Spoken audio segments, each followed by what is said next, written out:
Hi guys, welcome back to another episode of the Storytime Society. I'm so happy you're here. I'm so glad you're alive. Thanks for tuning in to another episode. The theme of this episode is relationship advice with updates. Okay, so let's get into it. Me and my boyfriend of 3 years just had our first baby. We're white, the baby's black. I have a close black ancestor, but my significant other is furious and accusing me of cheating. As the title says, me, 26 female, and my significant other, 29 male, just had our first baby. We were over the moon when we discovered the pregnancy, and we were both really excited to have a child together. We wanted to get married next year, and everything was going great. We were happy. We both look very white, pale skin, blue eyes, brown and blonde hair. However, my great-great-grandpa was black, and some of his features have popped up here and there in our family. Kinky hair, darker skin, more black-looking facial features. My significant other knows this and has seen some of my aunts and uncles and cousins who have these features. I, however, don't have any myself, and neither does my mom. Our daughter was born 5 days ago, and I guess she got all the dormant genes in me because she's really dark-skinned compared to us with really curly hair. I think she's adorable. But my significant other flipped. He accused me of cheating, that the baby couldn't possibly be his. I've never given him a reason to suspect me of infidelity, and I've certainly never cheated. We argued about it. I pointed at all my cousins and other relatives who have black features, but he absolutely refused to listen. Said our daughter looked too black for that to be a plausible explanation. He stormed out of the hospital, sent me a text an hour later that we were over, and when I got home from the hospital the next day, he wasn't there, and most of his personal belongings were gone. I tried to reach him, but he didn't answer any of my calls or texts until 3 days later, when he told me he demanded a paternity test to prove that I was a liar, and if I refuse, I'll never see him again. I'm completely broken down and hurt over this. Our entire relationship, he's been so sweet and rational. This is completely unlike him. If he'd just calmly asked for a paternity test to begin with, I would have been hurt, but I guess I could understand the concerns. Our daughter looks nothing like him. But I don't think our relationship can survive this, even when I proved to him I wasn't lying. Should I go through with the test or just cut my losses here and raise her alone? Storytime Society is now available on all listening platforms. If you are on any of those listening platforms, I would really appreciate it if you rated me 5 stars. Thanks for all the support. That's just a little crazy. I'm just confused why he's so hell-bent on it not being his child. Is it that he doesn't want her to be his child? Because I'm sensing a little bit of racism here. He's set to know that your significant other has ancestors that are people of color. It just is really shocking to me to think that you would just be in 100% denial and be like, that baby cannot be mine. Actually, if you would know how science works, you could easily sort this out, but I don't know. At first, it's definitely giving he doesn't want her to be his daughter.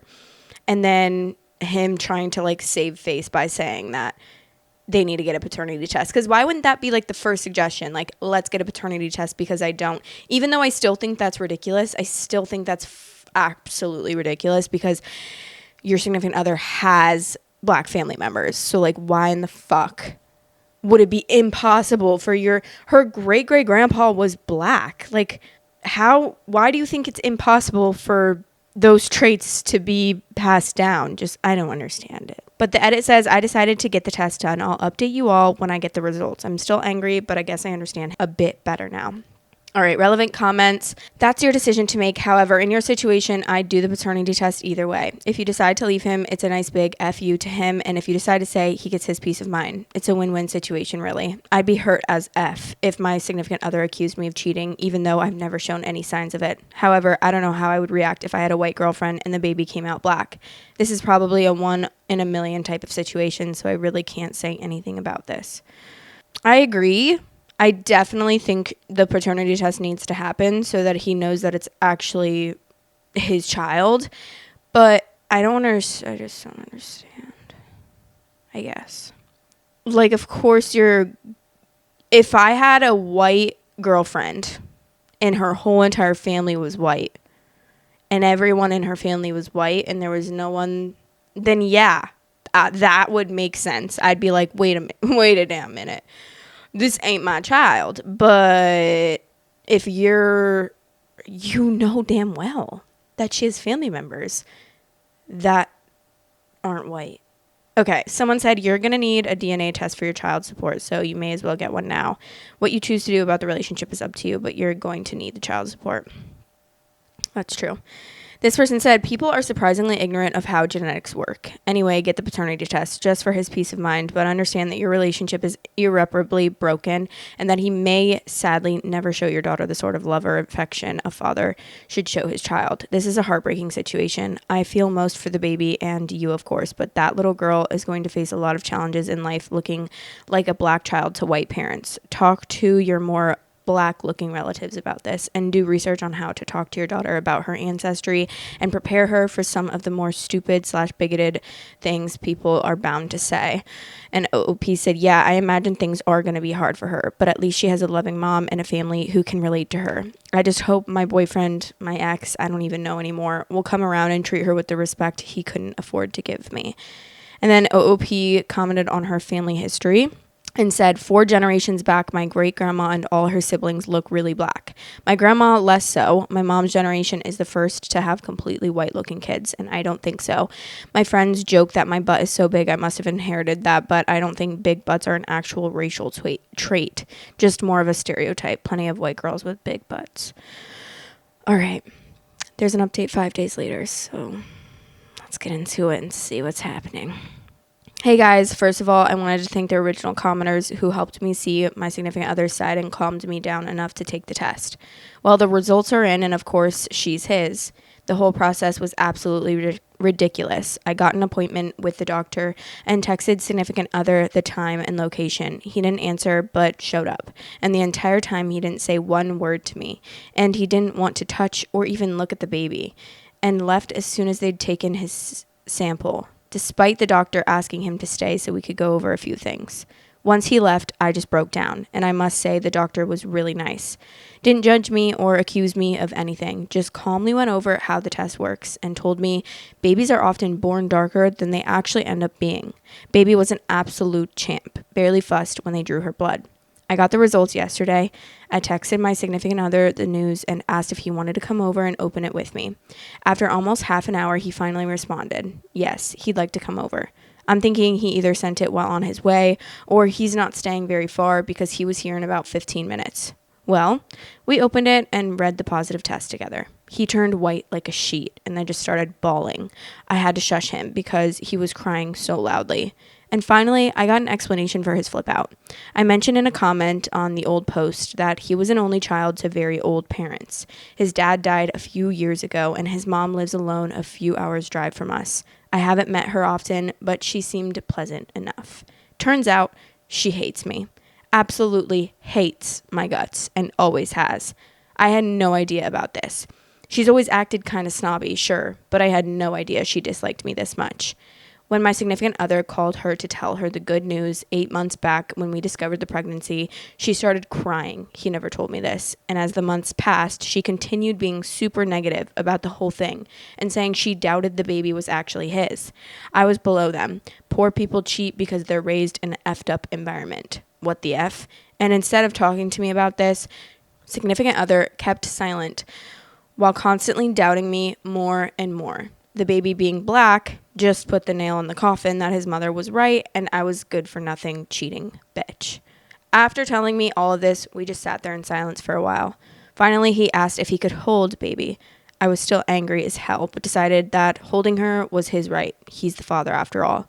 I went and got her from her crib, let him have her, and he started crying again, which scared her and she started crying too.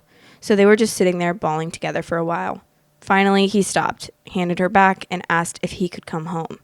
I was kind of taken aback. I didn't expect him to just flat out ask that already. I laid out everything I said in the last thread, how insanely disrespectful and childish he'd been, how he'd horribly broken my trust, hadn't talked to me about his mom's poisonous and ignorant comments, completely ignores me for 3 days and not telling me where he is or if he's even alive, and then he just waltzes in and wants to start living here again. I told him if he ever wanted to have some inkling of a chance of mending the relationship, we had to go to couples therapy ASAP. From now on, he will answer my calls and messages unless there's an emergency. He will not be staying here for a while, and finally, he needs to tell his mom to back the F off. She will not be seeing the baby until she apologizes to me in person. He immediately agreed and finally told me how sorry he was for this whole fiasco. I'm not sure if I can forgive him for this, but I'm going to try. We had an amazing life before this, and I hope that with a lot of work, we can have it again. My significant other also finally told me he was staying in a hostel, but it's not very expensive, so he can stay there for a little while longer. Baby is doing great considering how many stress hormones she must have been drinking from me these last few days. Her hair is falling out, but the doctor told me it was normal, and babies often lose most or all of their hair that they're born with. I'm hoping her new hair will grow in blonde. That would make her even cuter. Thank you all for your help on the last thread. My mom agreed with many of you and thinks I'm absolutely nuts for trying to work things out. But I think it'd be best for everyone if we at least give it a shot, especially baby. What? Okay. Well, that's good. I'm glad. The comment about the blonde hair threw me off a little. I'm hoping her new hair will grow in blonde. Is a little like, I don't know. It's giving weird to me, but I didn't know that babies lose their hair that they're born with. That is so crazy to me. Yeah, I mean, I definitely think that it would take me a while to be able to forgive him for that. Like, you're just going to immediately, especially knowing that he kept that secret about the mom. Like, no, that's something that you talk about, especially because you guys are having a baby together. You should be open and honest about communication, especially something so serious like that. And then I just don't understand why the guy in this situation is never like on the woman's side. Like, they're always on their mom's side, and they're just like, mommy knows best. But no, she actually doesn't. And her just constantly making those comments saying that she is just, okay, first of all, the prejudice of saying, or like, I don't know what you would call that, about poor people cheating. What? I've never heard of that, first of all. Second of all, I was poor and I never cheated. So I've never heard of that. That's actually wild. Like, what? Poor people cheat because they're raised in an effed up environment?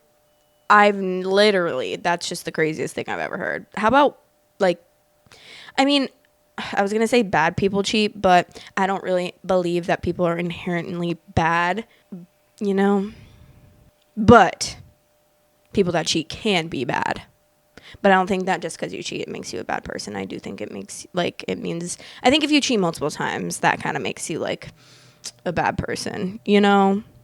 But cheating once, it's like, yeah, that's fucked up, but sometimes it's just a mistake that you learn from.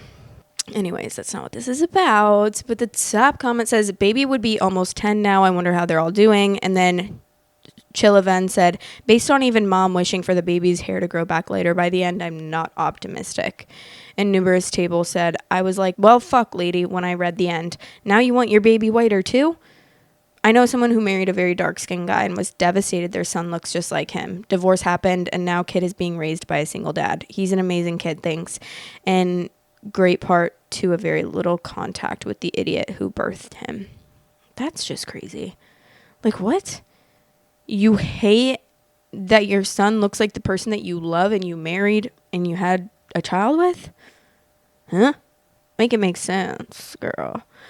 I don't even understand how you could marry / be attracted to and love someone and then be upset that your child looks like them. How can you think a person looks good and then turn around and hate those looks on your baby? That's so effing mind-blowing to me. I hate people so much, and I don't understand how they could be so nasty.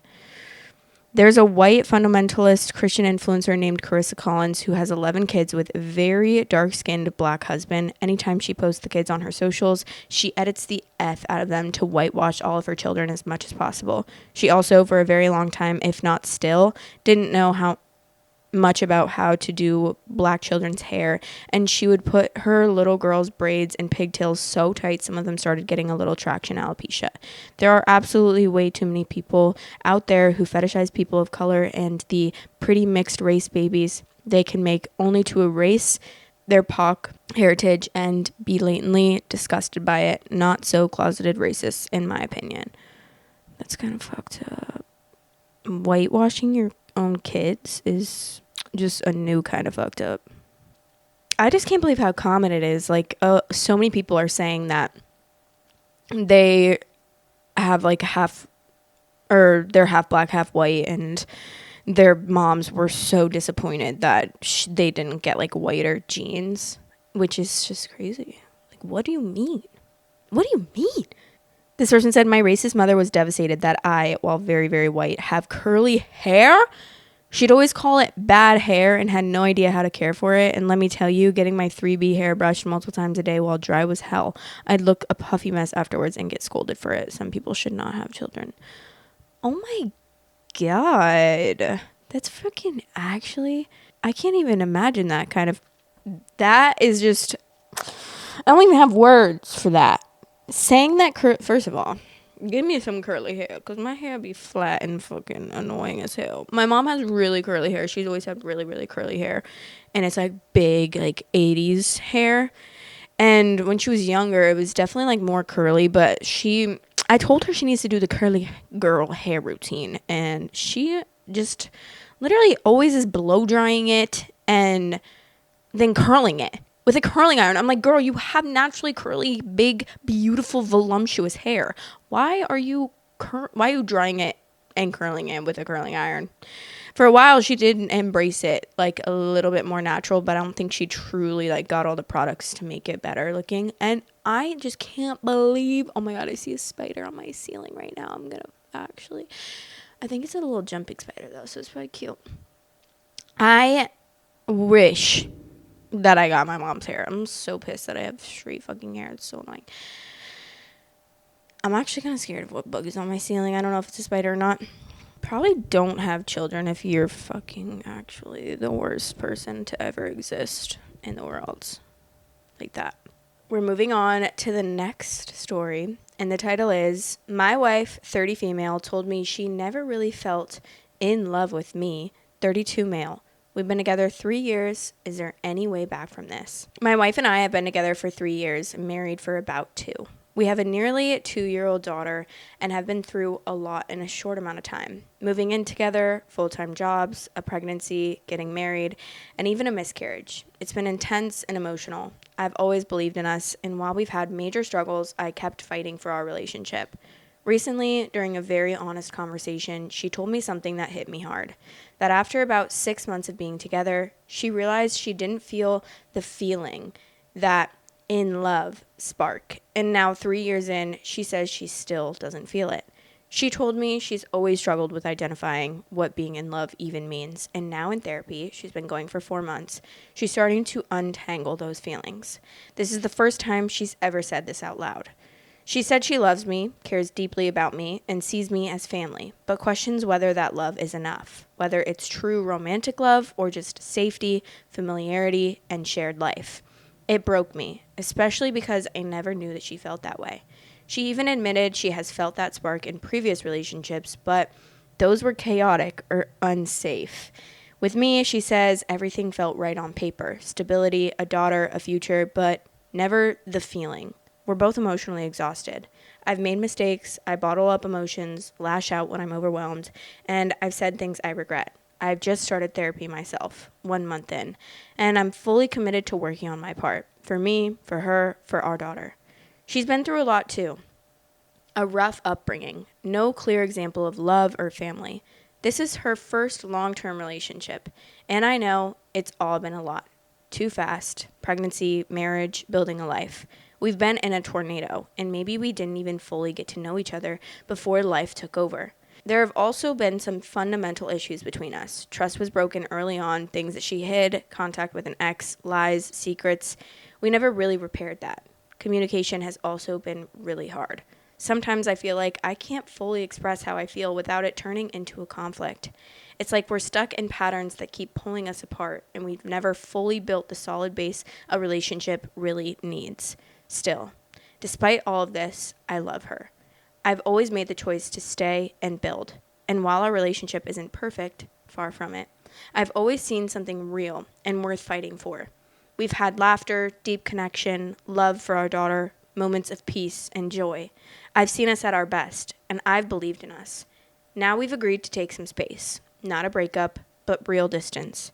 She says she needs space to feel what's real for her without my presence influencing it, and I respect that. But I'm also scared. I'm scared that I'll be the only one fighting again, that I'm the only one willing to rebuild. I'm asking, has anyone been through this? Can love grow when one person says they never felt in love to begin with? Is space like this helpful, or is it just a goodbye? I'm willing to give it time. I'm willing to work. But I'm also scared that she's already gone in her heart. I just don't know what's real anymore. I just needed to get this out. Immediately, the thing that really, really stood out to me was her saying she loves me, cares deeply about me, sees me as family, but questions whether that love is enough, if it's true romantic love or just safety, familiarity, and a shared life. She said she even admitted she has felt that spark in previous relationship, but those were chaotic or unsafe. I think that is your nervous system, like adrenaline. I think she's confusing her chaos because she grew up in an unstable environment. She probably thinks of that and is so used to that feeling that she thinks that's love because that's how she grew up. So she doesn't have an example of what stable love looks like. It sounds like she does love him. She said she loves him, cares deeply, and sees him as family. That is like a deep love. The other love or spark that she was feeling is probably just her nervous system reacting to the chaos or that those people making her feel unsafe. And I feel like I felt that in previous situations. And I kind of talked about this in one of the episodes about like just how growing up in a chaotic environment made me in certain relationships want that like toxic type of love to feel like I'm being like fought for in certain situations. And I feel like that's just so common and you can get that confused. But like personally, I've learned a lot, especially because when I was younger, I feel like it made more sense for me to feel that way because I hadn't like grown a lot and I was in my early 20s at that time. And now that I'm like older and I know more about what true love is and that it is like exactly what she's explaining. It's stability and safeness, and it's more than just that spark. Like, of course you're going to feel that immediate spark with a lot of people that probably aren't meant for you and probably can't offer you a safe and stable life. But that's not the type of person that you want to be life partners with. You want to be life partners with the person that makes you feel safe and that makes you comfortable and feels familiar and that you can build a life with.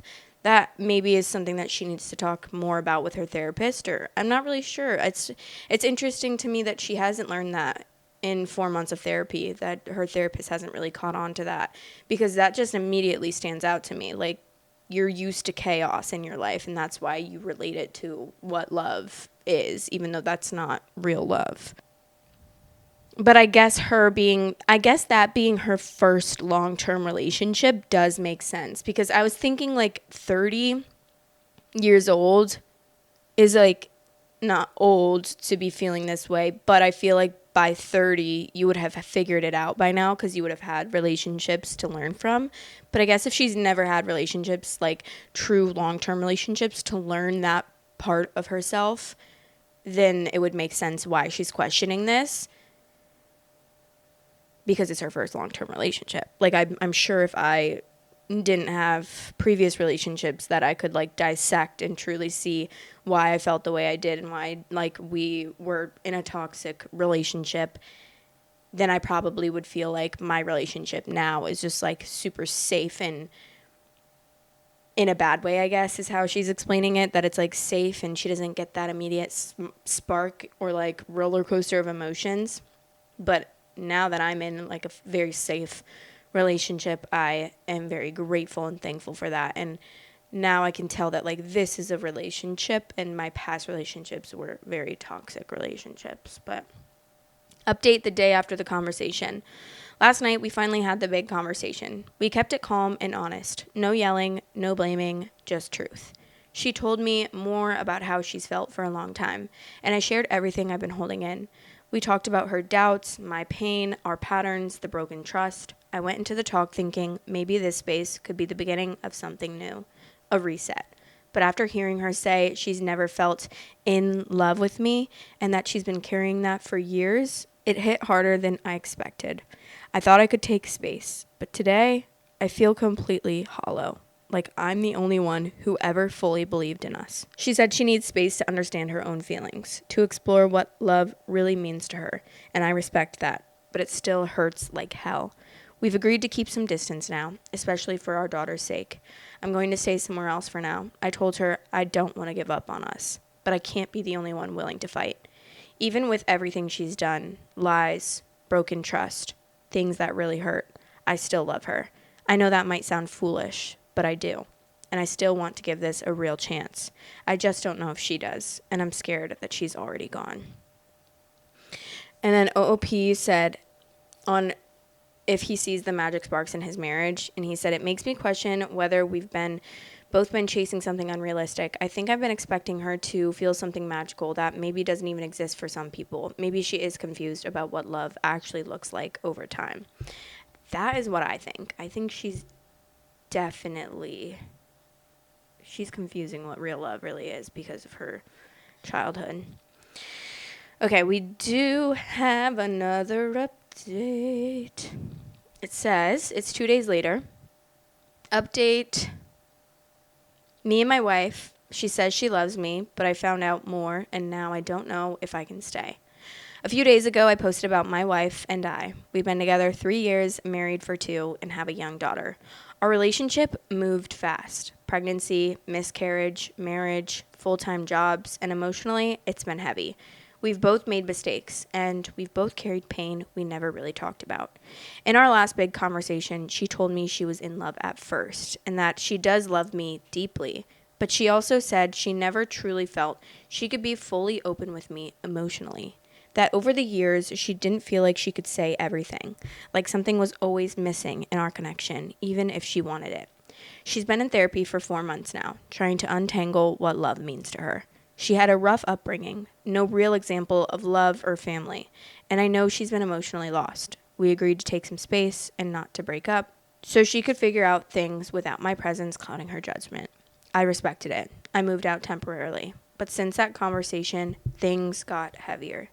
The new part. She finally admitted she had contact with her ex, long distance, on and off, for a year or more. I had suspected it. Asked about it multiple times. Every time she said it was nothing, just friendly, just catching up. But it wasn't just that. I saw messages, flirting, multiple nudes sent.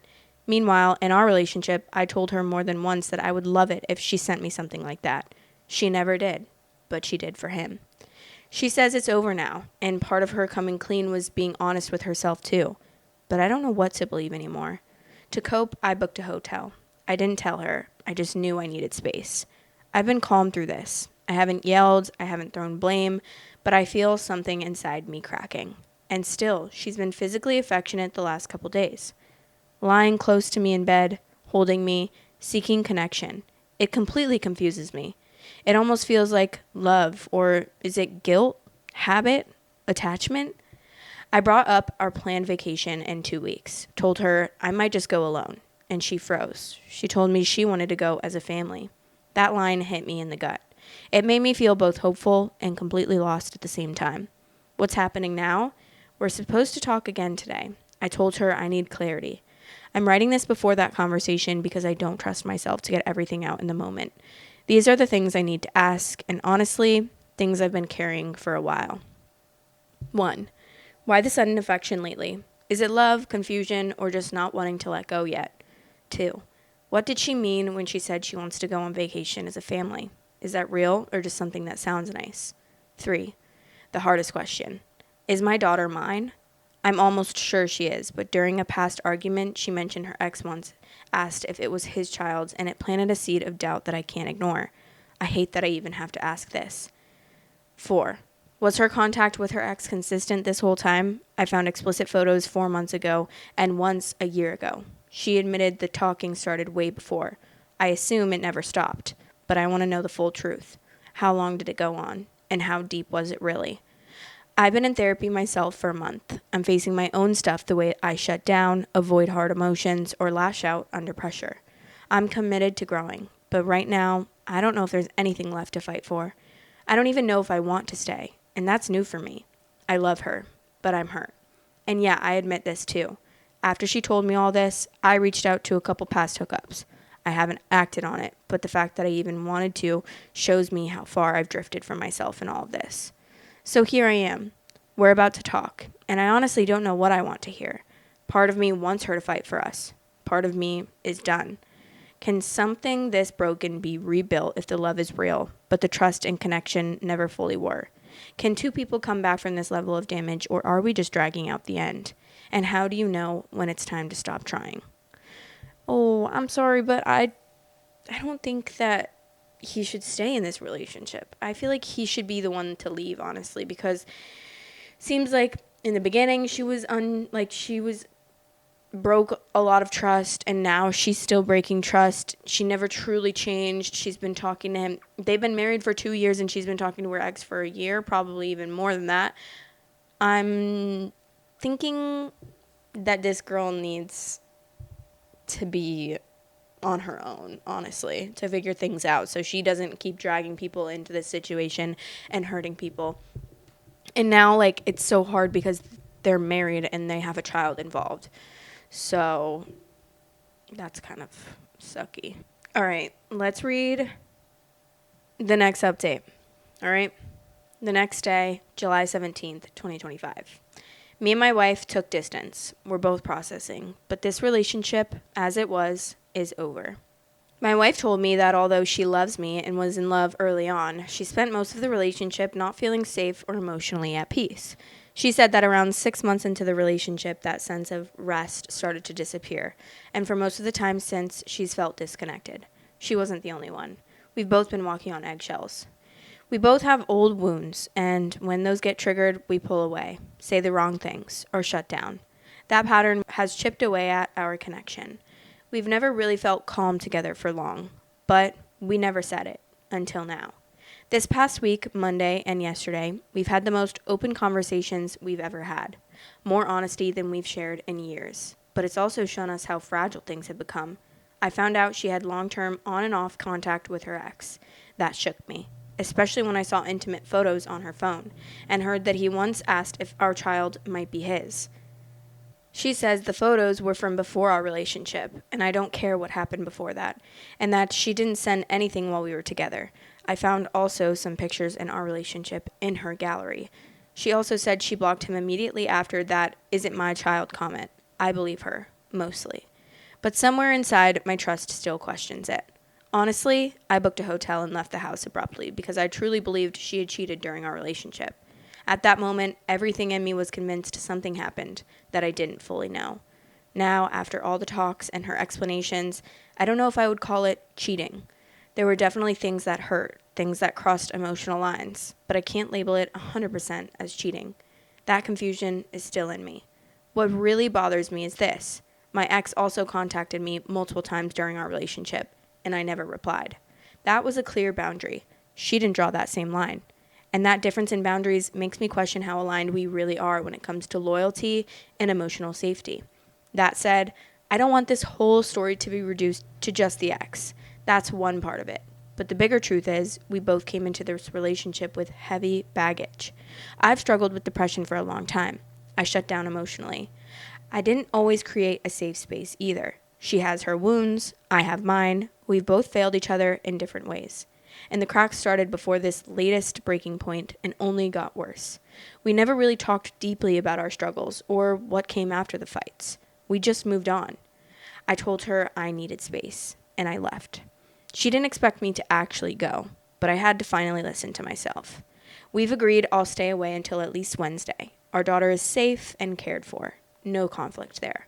We've paused all vacation plans and upcoming weekends. Nothing is forced. No more pretending. Right now, I'm focused on my mental health, my business, and figuring out what I really want, not just what I'm afraid to lose. I've also stopped all contacts with the flings I messaged out of pain. That wasn't who I want to be. If I want to do right by my daughter and by myself, I have to face this clean. If this continues, it has to be something entirely new. The relationship we had is over. The patterns, the assumptions, the silence. If we try again, it will be a full reset. If not, it's closure. We both understand that now. This is emotionally draining. And honestly, I don't know what I want yet. I just need rest. I need to write everything out so I don't lose myself. Questions I still struggle with, if anyone's been here. Have you ever rebuilt a relationship after emotional trust was broken? And how did you know it was worth it? And how do you reset something when the foundation was never strong to begin with? Thanks to everyone who commented on my earlier posts. Even the hard ones helped. Update again after Wednesday. Oh my gosh. Okay, well, yikes.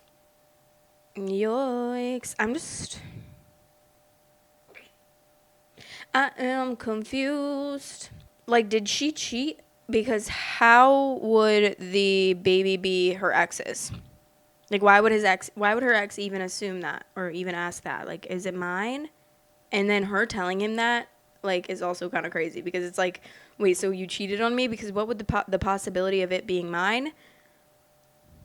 I'm a little bit confused, to be honest. I'm also confused because she's saying that she didn't feel safe, but she said I'm confused. Everything's changing, I feel like. Like, she said she hasn't felt safe or emotionally, like, at peace. But in the first post, she said the reason why she feels like she never truly loved him is because she feels, like, really safe and familiar. So I'm just a little confused. I think they're both probably really confused, and I probably shouldn't have gotten to this point of being married and having a child. Because I think if they truly were, like, she said she felt that way 6 months into their relationship, then you probably should have left him, if I'm being so real. And not, it almost sounds like they got married and, like, had a baby as, like, a Band-Aid, thinking that that would fix things. And I know a lot of people do that, but I wish people would stop doing that. I really wish people would stop doing that because it's never going to fix anything. If anything, it's going to bring more problems to the surface. Because if you don't have a strong foundation of a relationship, there's no way you can raise a child together. And there's no way you should raise a child together, more importantly. Because not only can you, but you shouldn't. Because for the sake of that child. Like, but now, I mean, that's already too far gone. There's no going back from that. The top comment says, it seems like the wife was addicted to conflict and drama, thus the not feeling spark thing. She got into a relationship with OOP before she healed that part of herself and then missed the drama. Exactly. That's exactly what it is. And that happens a lot, honestly. I feel like it's a lot more common than people think. I've seen it in myself. I've seen it in plenty of my friends, especially like when we were younger. Now, not as much, but yeah, being raised in a chaotic environment, it'll do that to you. Someone responded and said, I've known people like that to lob a grenade into their own peaceful lives when it's gone too long without a conflict. They don't even always realize that's what they're doing or the real reason why. 100%. 100%. It's always that way. It's like you subconsciously are self-sabotaging. It's mostly that's what you're doing. You're usually not doing it on purpose, but sometimes you might be more emotionally mature and you can recognize that you do that. And sometimes you just don't recognize it. Okay, we're going to move on to the advice segment.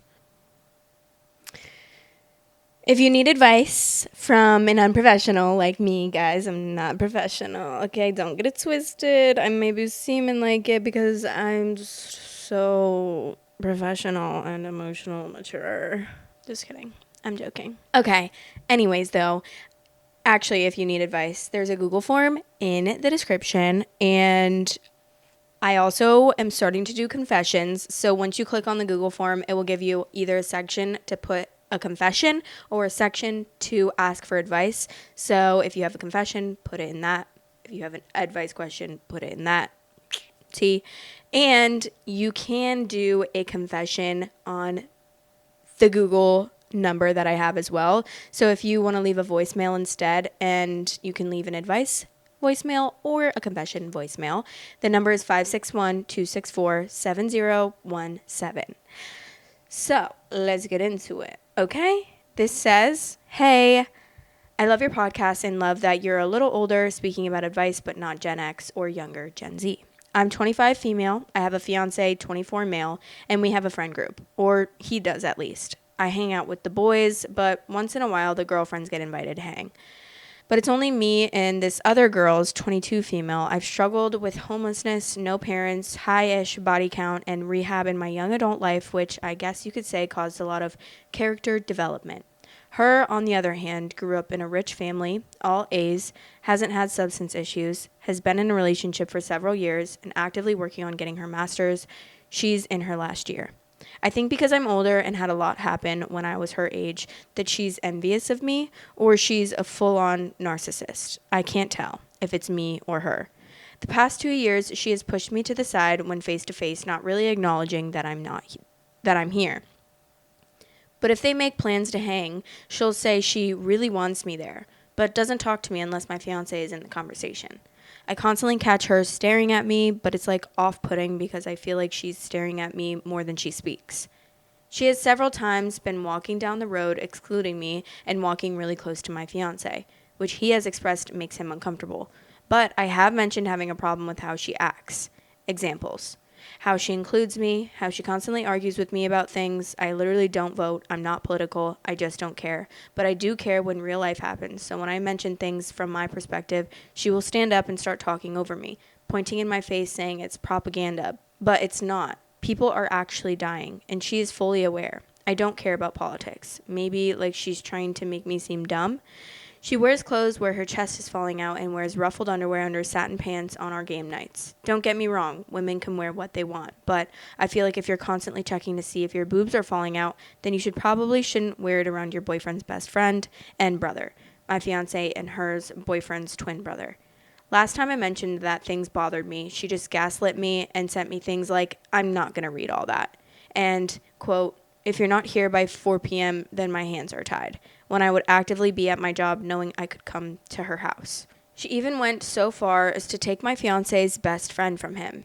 And she had her boyfriend, 26 male, message me calling me a bad friend and that I don't deserve her. I think it was secretly her. I know how she texts. But it's like all I was communicating was, hey, I don't appreciate how you walk by my boyfriend and how you dressed around him, and she tore his best friend from him and they didn't speak for months. The only reason we're all friends again is because I apologized for even bringing up my issues because my fiance's birthday was less than a week away. I knew she wasn't going to let her boyfriend go to the bar to celebrate with us. And she hounded me on the porch for 2 hours saying that it wasn't cool. I don't know. I need advice.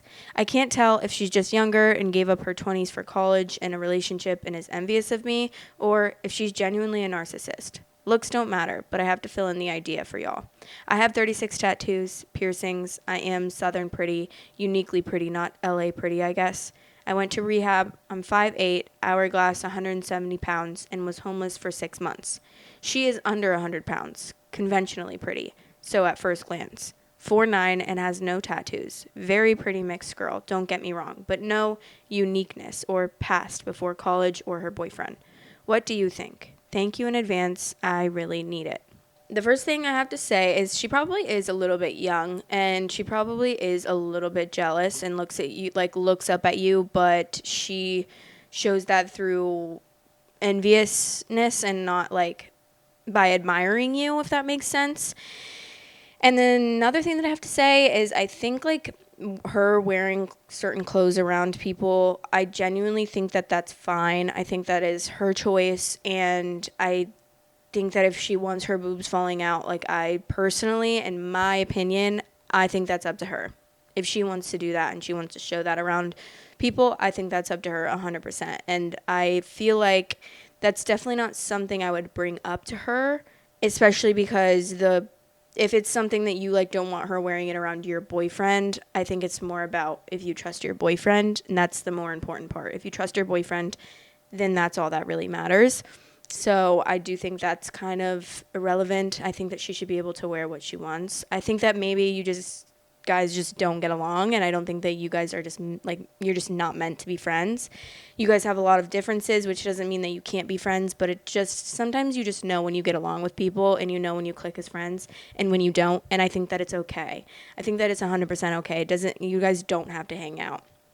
And I think that continuing like to try to be friends is only going to harm your boyfriend and her boyfriend's relationship and friendship, and I think maybe they should just have a relationship, and if you guys happen to get together, maybe just let things go. In my opinion, this is what I would do. I'm coming from like what I would do. Yeah, because that would piss me off. Like a lot, I understand things that like you can notice about someone and how they're acting towards you that may be a little bit harder to explain, but you feel it when you're hanging out with that person, and I completely understand because I would also be upset about that. But as I've gotten older, I've realized like I just need to push things to the side, because previously, like when I was younger, I would definitely like probably start a fight. Not like a crazy fight or anything, but I would be like a little bit more confrontational, and I'd be like, hey, can you actually not do that? Like, that's a little bit crazy. But now that I'm older, I just am like, would be a little bit more, just let me push that to the side and I'll talk shit about her to my boyfriend after. But for now, I just want to be like, I just want to have peace, and I want everything to be fine. And I'll just try to my best to interact with her as little as possible, but still be friendly and like an acquaintance way and civil. And maybe you guys need to have that conversation that you guys like you want to be civil, but you probably aren't going to be friends, and that's okay. And you guys can just move on with your lives and be civil together.